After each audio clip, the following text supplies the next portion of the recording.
Yo, what's going on, snipers, and welcome back to our Atlanta Thrashers franchise mode here in NHL 21. So in last episode we had free agency where we really only signed one prospect for the AHL that was like a low elite player. We also picked up a new head coach and we started up the season simulation, and as you can see so far we are 21-16-4, so we're actually off to a pretty solid start for the most part. But the Eastern Conference is actually pretty tight for the most part as well. As you can see, the teams that are outside of the playoffs have like 43, 39 points, and we have a total of 46 points. So it's a pretty close race right now, except for obviously the top spots with like the Rangers, the Sabres, and the Bruins. But other than that, it's very tight to see who actually will get into the playoffs. Hopefully we are the team that gets into the playoffs at least, because we have been off to a pretty good start offensively.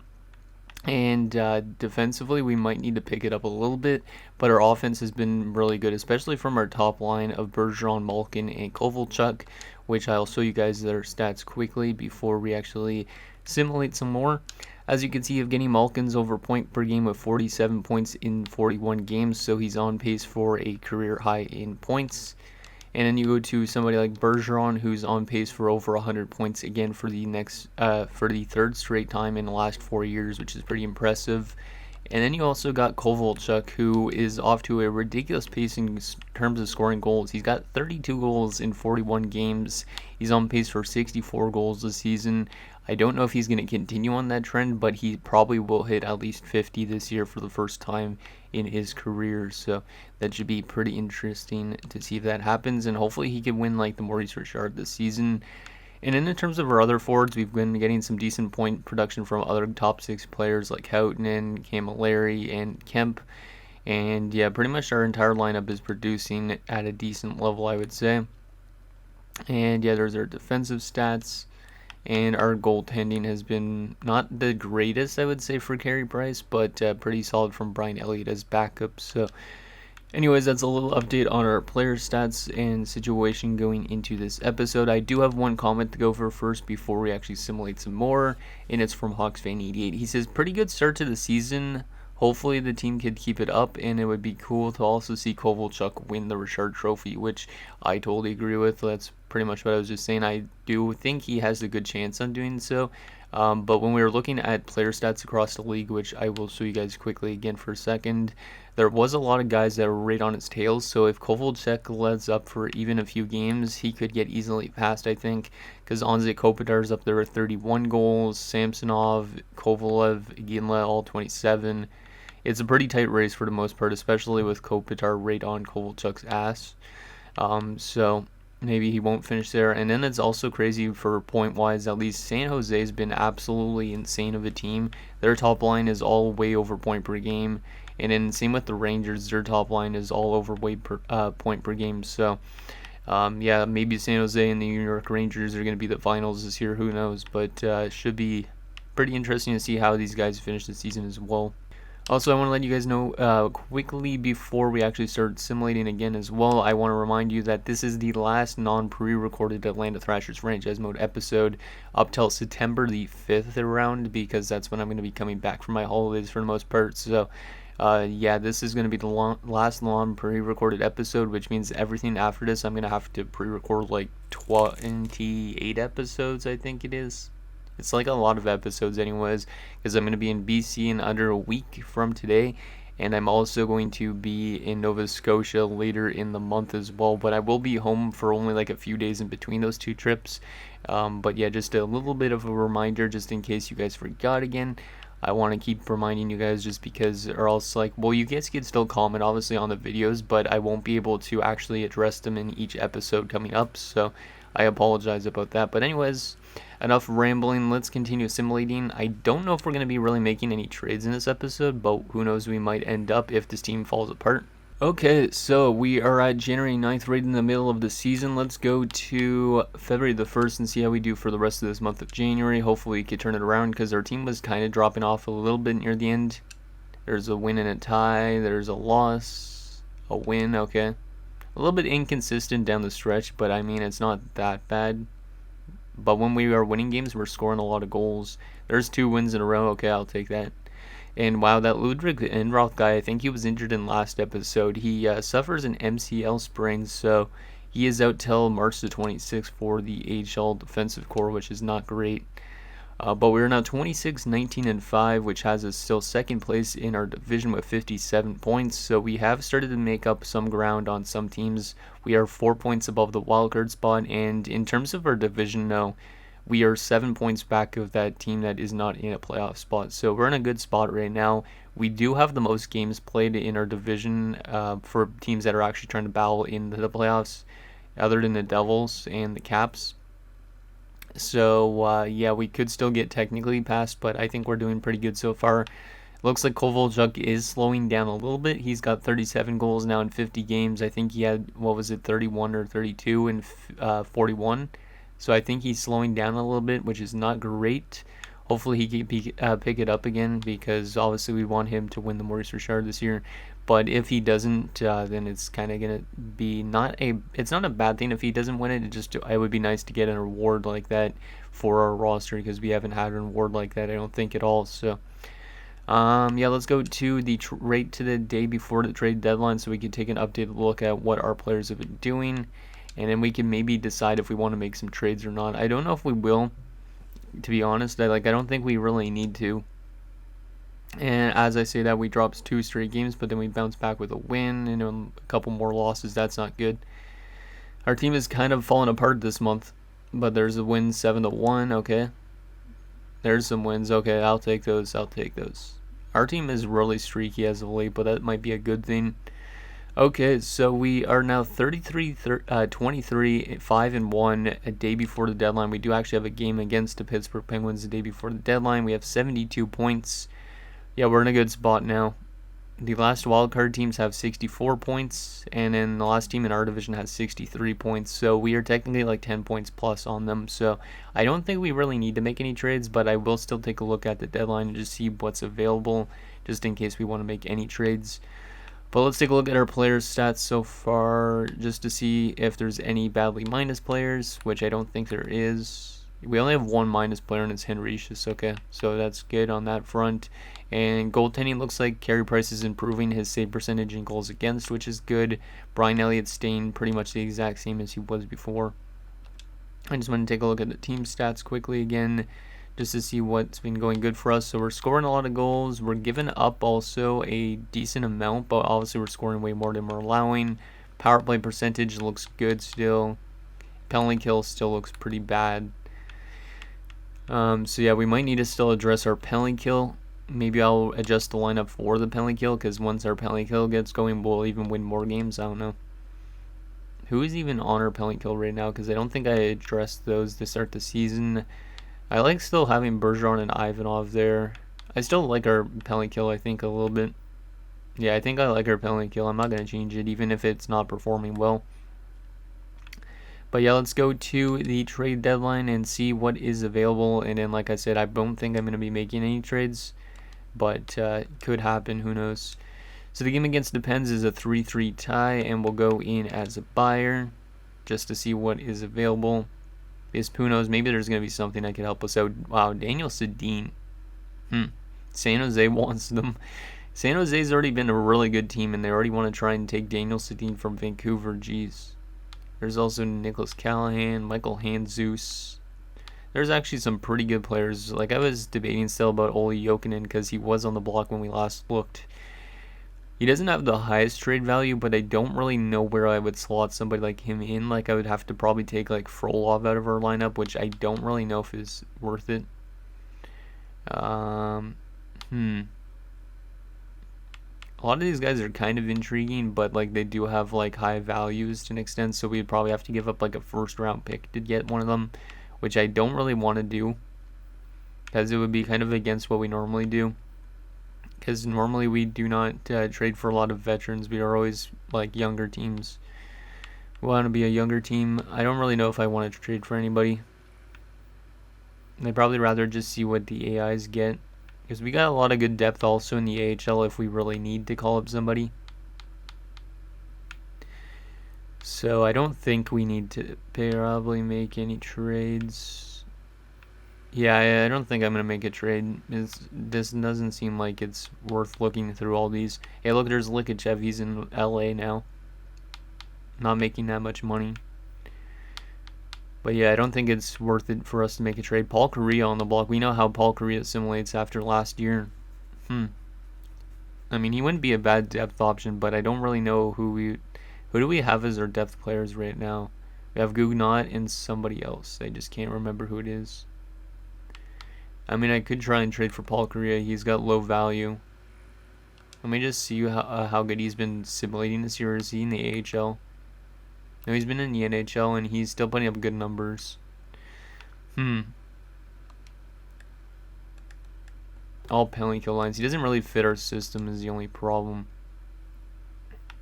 But to get somebody like him, we'd probably just have to give up like a late 7th round pick or something. Who is our depth forward, though? I can't remember. Oh, yeah, it's Schiavello. Do I want to trade Schiavello to get somebody like Correa? Probably not. Yeah, I don't think I'm going to do it, and it's crazy how much Montreal's dropped off since we played them in the playoffs last year, because they are way below 500. Jeez, that's a terrible record. Well, at least that's a good sign for us that we won't lose to them.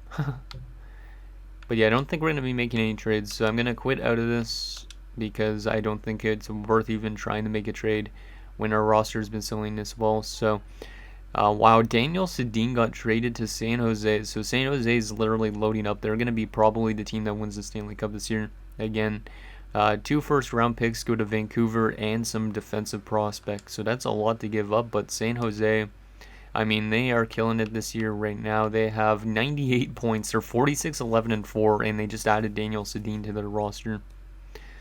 What does their roster look like, actually, out of curiosity? Because I'm kind of curious on how deep it is. So, with the addition of Daniel Sedin, looks like they haven't thrown him in yet. But, yeah, this is a pretty damn good roster, and I could see why they would pick up somebody like Daniel Sedin, because they're a little bit weaker on the left side. And then there's their defense currently. Yeah, they're a pretty good team. I could definitely see why. Okay. So now that the trade deadline is done, let's take a look at all the trades that happened around the league, and then we will simulate the rest of the regular season. So, is there any trades that involve actual like guys I created, or are these just going to be EA generated guys? So Michael Handzus gets sent from Montreal to Pittsburgh. Interesting. Anything else? Olli Jokinen, Ola Kavasha, and some McGrattan prospect go to Chicago from Vancouver for 2 prospects, I think. Eric Cole goes to Phoenix from Columbus. Daniel Sedin, as we were mentioning, goes to San Jose. Dennis Seidenberg, Boyd Devereaux, and Andrus, whoever that is, goes to Ottawa for Postma and Horkov. Eric Belanger goes to Pittsburgh for Tony Salmelainen and some other guys. Kirsten Huselius goes to Chicago. Minnesota gets Nico Kapanen. Derek Morris going to Tampa Bay. And that's pretty much it for guys I created. But there's all the trades. Not a lot anymore. It seems like the trade deadlines are getting less busy every single season. Like the first few trade deadlines were really busy, but now it's not as busy as it used to be. Okay, so let's continue to simulate to the end of the season, see where we finish. Hopefully we finish in a playoff spot. We probably should at this rate, I think, unless this team just decides to drop off an entire month, which I don't think that's going to happen, but you never know. Let's go to the 19th and see how we simulate. Replace player in the AHL. Geez, the AHL just got slammed with injuries, and okay, that's not too long term at least. Jalen Walls suffered a mild concussion, so we're going to have to replace him, which means putting in Gugnot. But he's out till March the 5th, so only for a few days. But at least that gives Gugnot a couple games to play again because he hasn't played since earlier in the year. And we're winning with that Wall, which is a good sign. Wall is back now. It's weird having a Wall in like 2 different series, so because I also have a Wall in the Detroit series, right? So there you go. Let's continue to simulate. Decline on Seward. Game against Pittsburgh is another win. Okay, our team seems to be catching a trend of winning games lately, which is good. I think it was Snyder who wasn't in that spot. There you go. There's a loss against Washington. Jalen Kemp was never injured. Thank you, though. There's a nice shutout win. And DeAndre Brody's been injured, so we'll have to go replace player again. So we're suffering a little bit of defensive injuries, but at least it gives an opportunity for Gugnaut. And what the heck is Jalen Wall going through now? He now has a neck strain, and he's out till near the end of the month. So that's 2 defensive injuries in this end of this season. And now Kondrayev has been injured. That's 3 defenders gone. What the heck? I swear this game is out to get me. 3 defensemen go down with injuries, which means there's now 2 forwards playing defense for this last month. All of a sudden we just got slammed with 3 injuries to a defenseman. Brody, Kondrayev, and Wall. I don't understand that. Is now if we go to, not view lines, if we go back to our edit lines screen, now we probably have Scavello playing defense, right? Yeah, we have Scavello and Bobrovsky's our top 2 defensive pairing, and then Gugnaut has been thrown in as well. Let me just go back to something. That's not bad, but I won't do that. Just get rid of this. Oh, that doesn't even work either. But yeah, so Scavello and Bobrovsky playing defense. I don't really like that, but it has to be done because or else I'm going to have to call up somebody from the AHL, and I don't want to have to put them back through waivers potentially. So yeah, let's continue to simulate. I think all those guys are going to be back for the start of the playoffs if we make it, which is good, which we probably should be clinching soon. Let's go to this game against the Caps. Ludwig Enroth is back. Oh yeah, I forgot we had a defensive injury in the AHL too. Seems like a lot of defenders are getting injured this year. There we go. We lose that game, and multiple players are eligible to be dressed, which means we could put in some of our defenders back. So Kondrayev is back, gets great. Wall is back as well, and Brody is back. Man, that was a little bit of a scare having all those guys getting injured, and Wall apparently isn't actually full health, so I technically shouldn't take him out, so I'm going to take him out for Gugnaut for now, and wait till he's back to full health first. There, now he's back to full health. Because I don't like when players get re-injured. It's kind of annoying, especially when you have to keep on going into the screen to edit the lines, right? There's a 7-3 win when our defensemen are back, which is great. We were dropping games without those defensemen, though. Let's go to the first against the Bruins. There's another win, another win. Another defenseman getting injured in the AHL. We lose 8-7 to the New Jersey Devils, who are below 500. That's a bad sign. We only have 4 games left, and we already clinched the playoff spots, which is good. We're actually very close to winning our division. So the Rangers kind of fell off a cliff. Kovalchuk is 1 goal away from hitting 50 goals, so he definitely slowed down a lot. But 50 goals still is a very impressive feat if he could hit that. So let's get these 2 games done, and then we'll get the last 2 games done. There's 2 more wins. Kovalchuk more than likely hit 50 now, right? He did not score in any of those 2 games, even though we had 9 goals. If Kovalchuk just misses 50 goals now, then that really sucks, but we need him to get 50. Come on, Kovalchuk. Tony's back for the AHL, which I believe is another defender, right? Yeah, I think he was right here. Yeah, there you go. Okay, game against Tampa Bay is a 2-1 loss. Kovalchuk did not score in that game. Are you kidding me? Kovalchuk's maybe not going to hit 50 goals. You know what, we're going to do a real-time simulation for this last game of the season, just because why not? See if Kovalchuk could hit 50 goals. First period, 1-1. Camilleri scores. Howe scores for them. Second period, there's 2 more goals from us, Bergeron and Camilleri. It doesn't look like Kovalchuk's going to hit 50 unless he picks someone up here in this third period. There's Ivanov, there's 1 Russian, but not Kovalchuk. But yeah, it looks like Kovalchuk's not going to hit 50. After what looked really impressive, looks like he's just going to go on a goalless streak near the end of the season.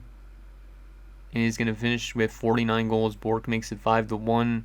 Everybody but Kovalchuk is scoring, it seems like. So Kovalchuk finishes with 49 goals because he could not score in the last 4 games of the year, which really sucks, but it happens, I guess. So that's the last game of the season. We finished as also the top team in our division with 98 points, going 44, 28, and 7, just above the Rangers. We even had the same amount of points, but just above the Rangers. And the Hurricanes also made it from our division. Interesting, the Lightning missed the playoffs, which is nice to see.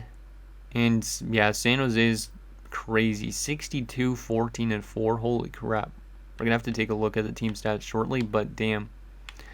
Let's take a look at our player stats for the season, then we'll take a look at around the league, and then take a look at the standings, and then see who we're up against in round 1. So starting off with our centers, Bergeron finished with 89 points in 82 games. It seems like our top line's production actually slowed down a lot since the start of like the last episode, because halfway through the season, Bergeron had like 51 points, and he was on pace for over 100. Now he only finished with 89. So I think our offense slowed down a lot during the last half of the season, but at least we still made the playoffs. Malkin, 86 points, so over point per game from him. Houghton, 60 points. Very impressive with Houghton. He's been kind of like a little bit of a streaky player, but he's been averaging around 50 to 60 points a season, which is great with us. Kuznetsov, 53 points. That's also pretty great to see from a third liner. Frolov, 39 points on like the fourth line and some power play time, I think. Yeah, not too bad. And then Scavello's depth has got 2 assists in 9 games. Left wing wise, Kovalchuk, 88 points in 82 games, 49 goals. So close to 50, but at least I'll take 49 goals. Camilleri, 34 goals and 64 points for this year, so very impressive from Mike Camilleri. Kind of glad I brought this guy back. He's been pretty good the last 2 years. And then Jalen Kemp, 60 points. Ivanov, 50 points. Henriches, 29 points. We have some really good depth scoring in our lineup, and that's something we hadn't had in the last few years, I think. Bork, 54 points. Wolski, 20 points. And Bobrovsky, 1 assist in 4 games. Defensively, Ferguson, 27 points and a plus 37. Love that. Martinez, a plus 32 and 25 points. Seems like these two are a very good defensive pairing, because I'm pretty sure they were together last year, and yeah, they had really good plus minus as well. Like Ferguson's is a plus 59 through 246 career games, while Martinez is a plus 100 in 486 games, so that's pretty impressive. Brody, 22 points and a plus 20. Condrati, 20 points and a plus 20. Wall, 19 points and a plus 17. Connolly, 16 points and a plus 27. And Gugnon had 3 points in 9 games and was a plus 10. So our team definitely scores a lot of goals, because obviously everybody has really good plus minus on this team for the most part. And then goalie-wise, Carey Price finished 30, 21, and 2, 4 shutouts, a 902 save percentage, and a 2.91 goals against. While Brian Elliott finished 14, 7, and 1 with 2 shutouts, a 909 save percentage, and a 2.66 goals against average. Let's take a look at the entire league quickly. So, yeah, Sergei Samsonov, Maxim Afanaganov, and Patrick Marleau is a crazy line. Everybody on that top line in San Jose had over 120 points, while the rest of the league had 100 plus points. That is absolutely nuts. Yikes, San Jose is going to be a scary team to look at. But, yeah, so Kovalchuk did not win the Maurice Richard. He fell off a little bit. But Samsonov, Ovechkin came out of nowhere, kind of, and Kopitar finished as the top scorer this year. Damn it, Kovalchuk, you had one job and you fell off the face of the earth in terms of goal scoring, but whatever, you still finished all the way up there, so still pretty impressed with that. Defensive points, Wade Redden finishes with 62 points, and then Brian Campbell also up there, Juha Intila, Chris Pronger in Anaheim. That's pretty cool to see. Okay. Goalie-wise, the best goalie this year, without a question, Marc-Andre Fleury, playing 74 games this year with 56 wins. He also finished with 12 shutouts, a 920 save percentage, and a 2.15 goals against average. My God. Yeah, so their backup barely got to play, but holy crap. That is insane goaltending. Yeah, I don't even need to ask who's going to be the Vezina, because it's definitely going to be Fleury. Best rookie this year for points is Mikonov in Washington with 74 points. And then Moen with 48. Lots as well up there with 47. Let me take a quick look at the San Jose Sharks player stats for the regular season, because I'm kind of curious on this team. And holy crap. Okay. You can see why they're a good team. Their top line produces a lot. In general, their entire team seems to produce a good amount. And then if you go to their defense, Their defense also puts up a lot of points. And then their goaltending is absolutely nuts. Wow. Yeah, if we ever go to a Stanley Cup Finals against San Jose, I am probably pretty scared, and I think we'll probably get slammed. But this is a very veteran-heavy team. It also has some youth, but it's a very veteran-heavy team. Okay, let's take a look at the team stats for the season, just to see how we did by comparison to other teams. So we finished 6th best in the entire league with 98 points. San Jose finishing first with 130 points. Crazy. Goals for per game, we were the 3rd best team offensively, but we were almost not scoring as much as... Well, San Jose almost scored 1 more goal per game than us. They averaged 4.39. We scored 3.66. Jeez. Goals against per game, San Jose was also number 1 with the 2.22. While we were... Actually, we picked it up defensively. It looks like 2.88. That's not too bad. I'll take that. Power play percentage. Our power play looks like it dropped off a little bit since the start of the year. 20.3%. The best team on the power play, though, was the San Jose Sharks at 36%. Yeah, the San Jose team is unreal. My God. And penalty kill percentage, San Jose also finished first. So they're probably going to get swept in the first round because they finished first in everything, but you never know. And our penalty kill was where? Our penalty kill was not good, so it improved a little bit near the end of the season. It looks like 78.6%, but still near the bottom of the NHL. So we need to maybe address that for the playoffs.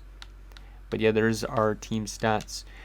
Now we get to find out who we're up against in the first round of the playoffs. Hopefully it's a team we have a chance to actually beat. And it's going to be the Ottawa Senators, who finished 41-36, 4-1. So this should be a pretty interesting matchup. Fun fact, my first ever NHL game I went to was Ottawa versus Atlanta in Ottawa. So kind of a little neat fact there. Okay, so let's take a look at their roster, see what they look like. It should be probably a pretty solid team based on their record at least. So they have Stanley Wisniewski, who was originally drafted by the Caps in the 4th round. So that's actually a pretty good player from a 4th round pick. Yeah, this guy's pretty good. 71 points this year through 82 games. Oh yeah, they picked up Joe Thornton again. So we're gonna have to play Joe Thornton in the playoffs for the 2nd straight year. I forgot that they picked him up in free agency. How did he do in his first year in Ottawa? 93 points in 82 games. He had 42 goals as well. Yeah, we definitely know Joe Thornton can pick up points. And then they also have Marian Hossa still, who's 35 years old now at this point. Tyler Arneson made his way to Ottawa like he did in real life, so that's kind of cool. Jason Spetz is still there. Damn, they have some really good center depth, and Thornton and Spetz is your top 2. Ladislav Nagy also there. Third line-wise, they have Zach Stringer, UC Jokinen, and Josh Williams. So, yeah, that's a pretty good top 9. A little bit weaker with Josh Williams being there, but for the most part, that's a really good offense. And then 4th line, they have Joel Yashin, we'll say the son of Alexei Yashin, and Jordan Eaton and Nick Hagman. Yeah, it's a pretty good forward core. Defensively, they have Wade Redden still, who had a really good season. Zdeno Chara is still there. Stefan Andrus, Dennis Seidenberg, who they picked up, I think, at the trade deadline, Paul Mera, and Oleg Tverdovsky. So their defense is not too bad either. And in their goaltending, they have Rick DiPietro and Sebastian Caron. Rick DiPietro, interesting. And in depth-wise, they have Laurent Benoit. They also have Mark Eaton and Stefan Villiers. So they actually have a pretty good team for the most part. Some of these AI teams don't really build up that good of like 4th lines and stuff like that in bottom 6s. But seems like the AI that's running the Sens is doing actually not a bad job. It is a very veteran-heavy team, but yeah, it's still a pretty good one. Like the youngest player on their roster looks like he's 24 years old, I think. Yeah, the youngest player looks 24. Yeah, that's an old team. So maybe we'll be able to take advantage of how old they are. I don't know. They do probably have more experience than us, though, in terms of playoffs. Who knows? Let's take a quick look at how they did during the regular season by comparison to us, and then that will be it for this episode, just because I want to kind of see how they scored and whatnot. So if we go to Eastern Conference, we had 98 points. They had 87 points. They're all the way down here. 3.29 goals per game. We scored 3.66, so we're a little bit better offensively. Defensively, we are a little bit better as well. They allowed 3.09. We allowed 2.88. Power play percentage, we were 20.3% on the power play. They were 17.6, so a little bit better there. And we were also a little bit better actually on the penalty kill than them, 0.2% better than them. So technically we're better than them at everything, which is a little bit scary because you never know with the simulation. They could just make them sweep us, but hopefully that isn't going to be the case.